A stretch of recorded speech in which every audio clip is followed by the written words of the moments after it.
ಚಿತ್ರೀಕರಣಕ್ಕೆ 10 ತಿಂಗಳ ಬಳಿಕ ಪಾಲ್ಗೊಳ್ತಾ ಇರುವಂತಹ ದರ್ಶನ್ ನಿನ್ನೆ ಇಟ್ಟಂತಹ ಒಂದು ಹೆಜ್ಜೆ ಈಗ ವ್ಯಾಪಕ ಚರ್ಚೆಗೆ ಕಾರಣ ಆಗ್ತಾ ಇದೆ. ತಮ್ಮ ಆಪ್ತರನ್ನ ಫಸ್ಟ್ ಸರ್ಕಲ್ ನಲ್ಲಿ ಇದ್ದವರನ್ನ ಎಲ್ಲರನ್ನೂ ಕೂಡ ಅನ್ಫಾಲೋ ಮಾಡೋದ್ರ ಮೂಲಕ ಏನ್ ಸಂದೇಶವನ್ನು ಕೊಟ್ಟರು ಅಂತ ಟೋಟಲ್ ಒಂದು 6 ಜನರನ್ನ ದರ್ಶನ್ ಫಾಲೋ ಮಾಡ್ತಾ ಇದ್ರ ಬಗ್ಗೆ ನಾವು ಬ್ರೇಕ್ಗಿಂತ ಮುಂಚೆ ಹೇಳ್ತಾ ಇದ್ವಿ. ಮುಂದುವರೆದ ಭಾಗವಾಗಿ ಸುಮಲತಾ ಅಂಬರೀಶ್, ಅಭಿಷೇಕ್ ಅವರ ಪತ್ನಿ ಅವೀವಾ, ಮತ್ತೆ ಅಧಿಕೃತ ಫ್ಯಾನ್ ಪೇಜ್ ಡಿ ಕಂಪನಿ, ಸಹೋದರ ದಿನಕರ್, ಪುತ್ರ ವಿನೀಶ್ ಎಲ್ಲರನ್ನ ಕೂಡ ಅನ್ಫಾಲೋ ಮಾಡಿಬಿಟ್ಟಿದ್ದಾರೆ. ಬಟ್ ಎಲ್ಲಕ್ಕಿಂತ ಚರ್ಚೆ ಆಗ್ತಾ ಇರೋದು ಸುಮಲತಾ ಅಂಬರೀಶ್ ಅವರನ್ನ ದರ್ಶನ್ ಅನ್ಫಾಲೋ ಮಾಡಿರೋದು. ಈ ನಿರ್ಧಾರಕ್ಕೆ ಏನು ಕಾರಣ ಇರಬಹುದು ಅನ್ನುವಂತಹ ಚರ್ಚೆ ಸದ್ಯಕ್ಕೆ ದೊಡ್ಡ ಮಟ್ಟದಲ್ಲಿ ಅನುಮಾನಕ್ಕೆ ಕಾರಣ ಆಗ್ತಾ ಇದೆ. ಮತ್ತು ಈ ಅಂಬರೀಶ್ ಅವರ ಫ್ಯಾಮಿಲಿ ಜೊತೆಗೆ ದರ್ಶನ್ ನಡುವೆ ಏನಾದರೂ ಬಿರುಕುಗಳು ಉಂಟಾದ್ವಾ ಅಂತ ನಿಮ್ಗೆ ಪೋಸ್ಟ್ ತೋರಿಸ್ತಾ ಇದ್ದೀವಿ. ಏನಕ್ಕೆ ಇದೆಲ್ಲ ಇಂಪಾರ್ಟೆಂಟ್ ಆಗುತ್ತೆ ಅಂತ ನಿಮ್ಗೊಂದು ಪ್ರಶ್ನೆ ಬರ್ಬೋದು. ಒಂದು, ಚಿತ್ರೀಕರಣಕ್ಕೂ ಮುಂಚೆ ದರ್ಶನ್ ಹೇಗೆ ಬದಲಾಗ್ತಾ ಇದ್ದಾರೆ ಅನ್ನುವಂತಹ ಗಮನಿಸುವಂತಹ ಕಣ್ಗಳಿಗೆ ಒಂದು ಕುತೂಹಲ ಇರುತ್ತೆ. ಏನಾಗಿದೆ, ಏನೇನು ಚೇಂಜಸ್ ಮಾಡ್ಕೊಂಡಿದ್ದಾರೆ ಅಂತೆಲ್ಲ ಒಂದು ಕುತೂಹಲ ಇರುತ್ತೆ. ಸೊ ಆ ಚೇಂಜಸ್ನ ಭಾಗವಾಗಿ ಇದಾ, ಅಥವಾ ಇವ್ರನ್ನೆಲ್ಲ ಇಟ್ಕೊಂಡು ನನ್ನ ಹತ್ರಕ್ಕೆ ಬೇರೆ ಯಾರೋ ಬೇಡದಿದ್ದವ್ರು ಯಾರು ಕೂಡ ಬಂದು ನಂತರ ತನಗೆ ಅಪಾಯ ಮಾಡಬಾರ್ದು ಅಂತ ಹಳೆಯ ಎಡವಿದ ಘಟನೆಗಳಿಂದ ಪಾಠ ಕಲ್ತಿದ್ದಾರ ದರ್ಶನ್ ಗೊತ್ತಿಲ್ಲ. ಒಟ್ಟಿನಲ್ಲಿ ದರ್ಶನ್ ಅವರ ಈ ಬೆಳವಣಿಗೆ ಒಂದಷ್ಟು ಆಪ್ತರಿಗಂತೂ ಶಾಕ್ ಅಂತೂ ಕೊಟ್ಟಿದ್ದಾರೆ, ಏಕಾಏಕಿ ಅನ್ಫಾಲೋ ಮಾಡೋದ್ರ ಮೂಲಕ. ಇದಕ್ಕೊಂದು ರೀಸನ್ ಇರ್ಬೋದು. ದರ್ಶನ್ ಜೈಲಲ್ಲಿದ್ದಾಗ ಸುಮಲತಾ ಅಂಬರೀಶ್ ಹೋಗಿರಲಿಲ್ಲ ಅವ್ರನ್ನ ನೋಡೋದಕ್ಕೆ.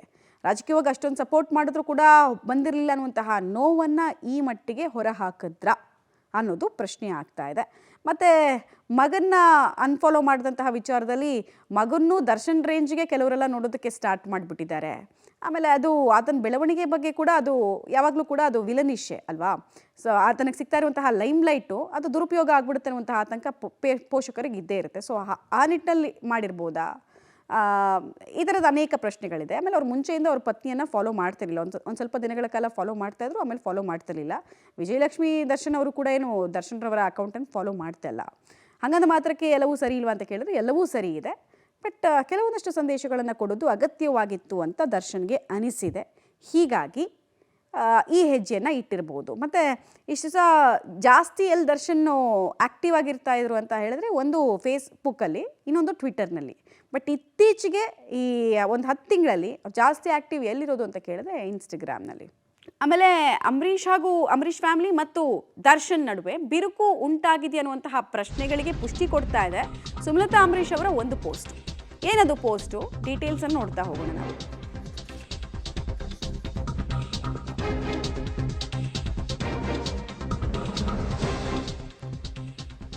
ದರ್ಶನ್ ಅನ್ಫಾಲೋ ಮಾಡಿದ ಬೆನ್ನಲ್ಲೇ ಸುಮಲತಾ ಅವರು ಒಂದು ಪೋಸ್ಟನ್ನು ಹಾಕಿದ್ದಾರೆ. ಸುಮಲತಾ ಪೋಸ್ಟ್ನಲ್ಲಿ ದರ್ಶನ್ಗೆ ತಿರುಗೇಟಿದೆಯಾ ಅನ್ನುವಂಥದ್ದು ಕುತೂಹಲ. ಬೆಸ್ಟ್ ಆ್ಯಕ್ಟಿಂಗ್ ಆಸ್ಕರ್ ಅವಾರ್ಡ್ ಯಾರಿಗೆ ಹೋಗುತ್ತೆ ಅಂದರೆ, ಯಾರು ಸತ್ಯವನ್ನು ತಿರ್ಚ್ತಾರೆ, ತಮ್ಮದೇ ತಪ್ಪಿಟ್ಕೊಂಡು ಬೇರೆಯವ್ರ ಮೇಲೆ ಹಾಕಿ ನೋವು ಮಾಡೋದು, ತಮ್ಮ ಮೇಲಿನ ನಿಂದನೆಯನ್ನು ಬೇರೆಯವ್ರ ಮೇಲೆ ಹಾಕೋದು, ಬೇರೆಯವ್ರ ಮೇಲೆ ಗೂಬೆ ಕೂರಿಸೋ ಕೆಲಸ ಮಾಡೋದು, ತಮ್ಮನ್ನು ತಾವು ಹೀರೋ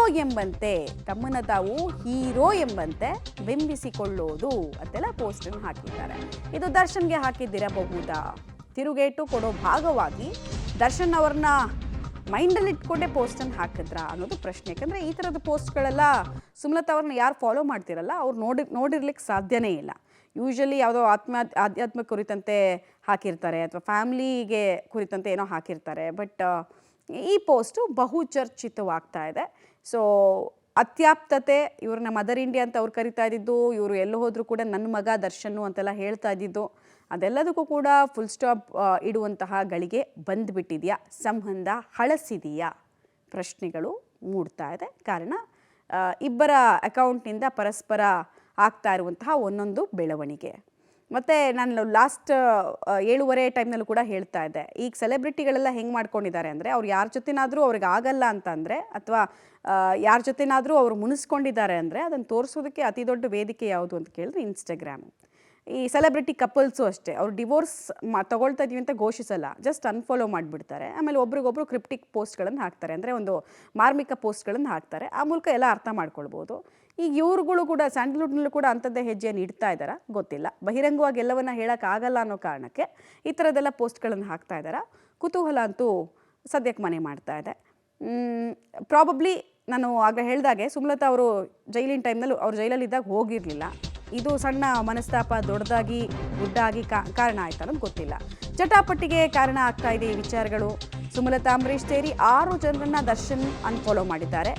ಆಗಲೇ ಹೇಳ್ತಾ ಇದ್ದ ಹಾಗೆ ಮದರ್ ಇಂಡಿಯಾ ಅಂತ ಇವ್ರನ್ನ ಕರೀತಾ ಇದ್ರು. ಸೊ ಅವ್ರ ಮೇಲೆ ಅಸಮಾಧಾನನ ಅನ್ಫಾಲೋ ಮಾಡಿದ ಬೆನ್ನಲ್ಲೇ ಸುಮಲತಾ ಅವ್ರದ್ದು ಪೋಸ್ಟ್ ಬೇರೆ.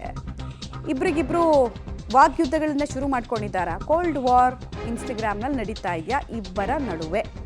ಬಹುಚರ್ಚಿತ ವಿಚಾರ ಇದು. ನೋಡಿ ಅಲ್ಲಿ ಬಂತು ಡೀಟೇಲ್ಸು. ಜೈಲಿಗೆ ಹೋದಾಗ ಒಂದೇ ಸಲ ಕೂಡ ಸುಮಲತಾ ಅಂಬರೀಶ್ ಅವ್ರು ಬಂದಿರಲಿಲ್ಲ. ಇದು ದರ್ಶನ್ ಅಸಮಾಧಾನಕ್ಕೆ ಕಾರಣ ಆಯ್ತು. ಆಮೇಲೆ ನಮ್ಮ ಜೊತೆಗೆ ಪಬ್ಲಿಕ್ ಟಿವಿ ಜೊತೆಗೆ ಅವರ ಸಹೋದರ ಮಾತಾಡ್ತಾ ಇದ್ರು. ನಾವೇ ಕೇಳ್ತಾ ಇದ್ವಿ ಅವ್ರಿಗೆ ಪ್ರಶ್ನೆಯನ್ನು. ನಿಮ್ಮ ಫಸ್ಟ್ ಸರ್ಕಲ್ನಲ್ಲಿ ತುಂಬ ಜನ ಇರ್ತಾಯಿದ್ರು, ಬಟ್ ಅವ್ರು ಜೈಲಿಗೆ ಹೋದಂತಹ ಸಂದರ್ಭದಲ್ಲಿ ಯಾರೂ ಬರಲಿಲ್ಲ, ಯಾರೂ ಅವ್ರ ಪರವಾಗಿ ಗಟ್ಟಿಯಾಗಿ ಮಾತಾಡೋದಕ್ಕೂ ಕೂಡ ನಿಂತ್ಕೊಳ್ತಾ ಇರಲಿಲ್ಲ ಅಂತ. ಆಗ ಅವರ ಸಹೋದರ ಕೂಡ ಸೂಕ್ಷ್ಮವಾಗಿ ತಿರುಗೇಟನ್ನು ಕೊಟ್ಟಿದ್ರು. ಯಾರ್ಯಾರು ಏನೇನು ಅನ್ನೋದು ಆ ಮೂಲಕ ಗೊತ್ತಾಗತ್ತೆ. ಅವ್ರ ತನ ಏನು, ಯಾರು ನಿಜವಾಗ್ಲೂ ಒಳ್ಳೆಯವರು, ನಟಿಸಿದವರು ಯಾರು, ತನ್ನವರಂತೆ ನಟಿಸಿದವರು ಯಾರು ಅನ್ನೋದು ದರ್ಶನಕ್ಕೆ ಗೊತ್ತಾಗಿದೆ, ರಿಯಲೈಸೇಷನ್ ಆಗಿದೆ ಅಂತೆಲ್ಲ ಅವ್ರು 1-1.5 ತಿಂಗಳ ಹಿಂದೆ ಪಬ್ಲಿಕ್ ಟಿವಿ ಜೊತೆಗೆ ಇಂಟರ್ವ್ಯೂ ಮಾಡಬೇಕಾದ್ರೆ ಒಂದು ಹಿಂಟನ್ನು ಕೊಟ್ಟಿದ್ರು. ಬಟ್ ಇದನ್ನು ಯಾರೂ ಎಕ್ಸ್ಪೆಕ್ಟ್ ಮಾಡ್ತಾ ಇರಲಿಲ್ಲ. ಆದರೆ ಇದನ್ನು ಬಹಿರಂಗಗೊಳಿಸುವಂತಹ ಟೈಮ್ ಬಂದಿದೆ ಅಂತ ದರ್ಶನ್ಗೆ ಅನಿಸಿರ್ಬೋದು. ಇವತ್ತಿಂದ ಅವರು ಸೆಕೆಂಡ್ ಇನ್ನಿಂಗ್ಸನ್ನು ಸ್ಟಾರ್ಟ್ ಮಾಡ್ತಾ ಇದ್ದಾರೆ. ಅಂದರೆ ಈ 10 ತಿಂಗಳ ಗ್ಯಾಪ್ನ ಬಳಿಕ ಮತ್ತೊಂದು ಸಲ ಇಂಡಸ್ಟ್ರಿಯಲ್ಲಿ ಆ್ಯಕ್ಟಿವ್ ಆಗಿ ತೊಡಗಿಕೊಳ್ತಾ ಇದ್ದಾರೆ. ಈ ಮುಂಚೆನೇ ಈ ಬೆಳವಣಿಗೆ ನಡೆದಿರೋದು ಕುತೂಹಲ ಕಾರಣ. ಡೀಟೇಲ್ಸ್ ಕೊಡ್ತಾರೆ ಭಾರತಿ. ದರ್ಶನ್ ಅವರ ಸಹೋದರ ನಮ್ಮ ಜೊತೆಗೆ ಮಾತಿಗೆ ಸಿಕ್ಕಾಗ್ಲೂ ಕೂಡ ಹೇಳಿದ್ರು, ದರ್ಶನ್ಗೆ ಈಗ ಆಲ್ರೆಡಿ ರಿಯಲೈಸ್ ಆಗಿದೆ ತನ್ನವರು ಯಾರು, ತನ್ನವರಂತೆ ನಟಿಸಿದವರು ಯಾರು ಅಂತ. ಸೊ ಯಾರನ್ನ ಎಲ್ಲಿಡಬೇಕು ಆ ಕೆಲಸವನ್ನು ಫ್ಯಾಮಿಲಿ ಮಾಡುತ್ತೆ ಅಂತ ಅವ್ರು ಒಂದು ಹಿಂಟನ್ನು ಬಿಟ್ಕೊಟ್ಟಿದ್ರು. ಅದೇ ಮಾರ್ಗದಲ್ಲಿ ಇದ್ದಾರಾ ದರ್ಶನ್, ಹೇಗೆ ಅಂತ? ಹೌದು, ಬೆಳವಣಿಗೆ ನೋಡ್ತಿದ್ರೆ ಹೌದು ಎಲ್ರಿಗೂ ಗೊತ್ತಾಗಿತ್ತು ಏನ್ ಅಸಮಾಧಾನ ಕಾರಣವಾಗಿದೆ ಸುಮಲತಾ ಹಾಗೂ ದರ್ಶನ್ ಅವ್ರ ನಡುವೆ ಅನ್ನೋದು. ಹೌದು, ಜೈಲ್ ಪಾಲಾದಾಗ ಸುಮಲತಾ ಅವರು ಬೆನ್ನಿಗೆ ನಿಲ್ಲಿಲ್ಲ ಅನ್ನೋ ಒಂದು ಕೊರಗು ದರ್ಶನ್ ಅವರಿಗೆ ಇತ್ತು, ಅಸಮಾಧಾನ ಇತ್ತು ಅನ್ನೋದು ಬಹಿರಂಗ ಆಗ್ತಿರುವಂತದ್ದು. 6 ಜನರನ್ನ ಫಾಲೋ ಮಾಡ್ತಾ ಇದ್ರಲ್ಲ, ಅದ್ರಲ್ಲಿ 3 ಜನ ಸುಮಲತಾ ಅವರ ಫ್ಯಾಮಿಲಿ ಅವರೇ. ಹೀಗಾಗಿ ಉಳಿದವ್ರನ್ನ ಎಲ್ಲರನ್ನೂ ಸೇರಿ ಒಟ್ಟಿಗೆ ಯಾರನ್ನು ಅನ್ಫಾಲೋ ಮಾಡದೆ ತನ್ನ ಪಾಡಿಗೆ ತಾನು ನಡೆದು ಬಿಡೋಣ ಅಂತ ಹೇಳಿ ಅವರ ಇಚ್ಛೆನೋ ಏನೋ. ಹೌದು, ಸಾಕಷ್ಟು ಬಾರಿ ಅನುಮಾನ ಇತ್ತು ಅವರ ನಡೆಯಲ್ಲಿ ನುಡಿಯಲ್ಲಿ. ದರ್ಶನ್ ಅವರೇ ಹೇಳಿದ್ರು, ಬರ್ಡೇ ಹಿಂದಿನ ದಿನ ಪೋಸ್ಟ್ ಮಾಡಿದ್ರಲ್ಲ, ವಿಡಿಯೋ ಮಾಡಿದ್ರಲ್ಲ, ಆ ವಿಡಿಯೋದಲ್ಲೇ ಒಂದು ಸುಳಿವನ್ನ ಕೊಟ್ಟಿದ್ರು ಕೂಡ. 3 ಜನರನ್ನ ಹೆಸರನ್ನ ಹೇಳಿದ್ರು, ರಕ್ಷಿತಾ, ಧನ್ವೀರ್ ಹಾಗೂ ರಚಿತಾ ಹೆಸರನ್ನ ಹೇಳಿದ್ರು, ಇನ್ಯಾರ ಹೆಸರನ್ನು ಹೇಳಿಲ್ಲ. ಇವರು ಸಪೋರ್ಟ್ ಇದೆ, ಇವ್ರ ಋಣ ಯಾವತ್ತೂ ಮರೆಯಲ್ಲ ಅನ್ನೋ ಅರ್ಥದಲ್ಲಿ ಮಾತಾಡಿದ್ರು. ಹಾಗೇನೆ ಈಗ ಆಗಿರುವಂತಹ ಬೆಳವಣಿಗೆ ನೇರ ತಿರುಗೇಟು ಕೊಡೋದ್ರಲ್ಲಿ ಶುರುವಾಗಿರುವಂತಹ ಒಂದು ಪೈಪೋಟಿನ ಅಂತ. ಯಾಕಂದ್ರೆ ಹೌದು, ಸುಮಲತಾ ಅವರು ರಾಜಕೀಯಕ್ಕೆ ನಿಂತಾಗ MP ಆಗೋಕ್ ಹೊರಟಾಗ ಅಲ್ಲಿ ದರ್ಶನ್ ಅವರು ಎಷ್ಟು ಸಪೋರ್ಟ್ ಮಾಡಿದ್ರು, ಅವರ ಮಾತು, ಅವರ ಎಂಟ್ರಿ ಆಗಿದ್ದು ಸುಮಲತಾ ಅವರಿಗೆ ಎಷ್ಟು ಪ್ಲಸ್ ಆಯ್ತು ಅನ್ನೋದು ಎಲ್ರಿಗೂ ಗೊತ್ತಿರೋದೆ. ಹೀಗಾಗಿ ಸಾಕಷ್ಟು ಸಂದರ್ಭದಲ್ಲಿ ಮದರ್ ಇಂಡಿಯಾ ಆಳ್ಬಾಳ್ ಬೀಳು ಅಂದ್ರೂ ಬೀಳ್ತೀನಿ ಅಂತ ಹೇಳಿಲ್ಲ ಸ್ಟೇಟ್ಮೆಂಟ್ ಕೊಟ್ಟಿದಂಥವ್ರು ದರ್ಶನ್. ಹೀಗಾಗಿ ಅವರು ಜೈಲಿಗೆ ಹೋಗೋದಕ್ಕಿಂತ ಮುಂಚೆ ಎಷ್ಟೊಂದು ಸಂಬಂಧ ಇತ್ತು, ಅಮ್ಮ ಅಂತಾನೆ ಅವ್ರನ್ನ ಕನ್ಸಿಡರ್ ಮಾಡಿ ಅಮ್ಮ ರೀತಿಯಲ್ಲೇ ನಡ್ಕೊಳ್ತಾ ಇದ್ರು ಅನ್ನೋದು ಎಲ್ರಿಗೂ ಗೊತ್ತಿರೋದೆ. ಅದಾದ್ಮೇಲೆ ದರ್ಶನ್ ಅವರು ಜೈಲಿಗೆ ಹೋದ್ಮೇಲೆ ಸುಮಲತಾ ಅವರು ಒಂದಿಷ್ಟು ದಿನಗಳು ಯಾವುದೇ ಸ್ಟೇಟ್ಮೆಂಟ್ ಕೊಟ್ಟಿಲ್ಲ ದರ್ಶನ್ ವಿಚಾರವಾಗಿ. ಅನೇಕ ಪರ ವಿರೋಧಗಳು ಬಂದ್ವು. ಆದ್ರೆ ಆ ಸಂದರ್ಭದಲ್ಲಿ ಸ್ವಲ್ಪ ಹಿಂದೇಟ್ ಹಾಕಿದ್ರು ಸುಮಲತಾ ಅವರು. ಅದು ರಾಜಕೀಯವಾಗಿ ತಿರುಗುತ್ತೋ, ಯಾವ ತರ ಆಗುತ್ತೋ ಅನ್ನೋದು ಅವ್ರಿಗೆ ಆತಂಕ ಇತ್ತು ಏನೋ. ಅದು ಅವರವರ ಅಭಿಪ್ರಾಯ, ಅವರವರ ಸಿದ್ಧಾಂತ ಆಗಿರುತ್ತೆ. ಆದ್ರೆ ಅದನ್ನ ಹೊರತಾಗಿ ಸುಮಲತಾ ಅವರು ಬೆನ್ನಿಗೆ ನಿಲ್ಲಿಲ್ಲ ಅನ್ನೋದು ದರ್ಶನ್ ಅವರಿಗೆ ಕೊರಗಿತ್ತೇನೋ, ಅಥವಾ ಯಾವ್ದು ರೀತಿಯಲ್ಲಿ ಎಕ್ಸ್ಪೆಕ್ಟ್ ಮಾಡ್ತಿದ್ರು ಗೊತ್ತಿಲ್ಲ. ಆದ್ರೆ ಈಗ ಆಗ್ತಿರೋ ಬೆಳವಣಿಗೆ ಆದ್ರೆ ಹೌದು, ದರ್ಶನ್ ಅವರು ಇವತ್ತಿಂದ ಸಿನಿಮಾ ವಾಪಸ್ ಹೋಗ್ತಾ ಇದಾರೆ. ಈ ಸಂದರ್ಭದಲ್ಲಿ ಅವ್ರು ಎಲ್ಲರನ್ನು ಅನ್ಫಾಲೋ ಮಾಡಿ ಬೇರೆ ಹೊಸ ಹೆಜ್ಜೆ ಅಂತಾನೆ ತಾವು ಹೇಳ್ದಂಗೆ ಇರ್ಬೋದೇನೋ ಮಮತಾ. ರೈಟ್, ಧನ್ಯವಾದ ಭಾರತಿ ತಮ್ಮೆಲ್ಲ ಮಾಹಿತಿಗಾಗಿ.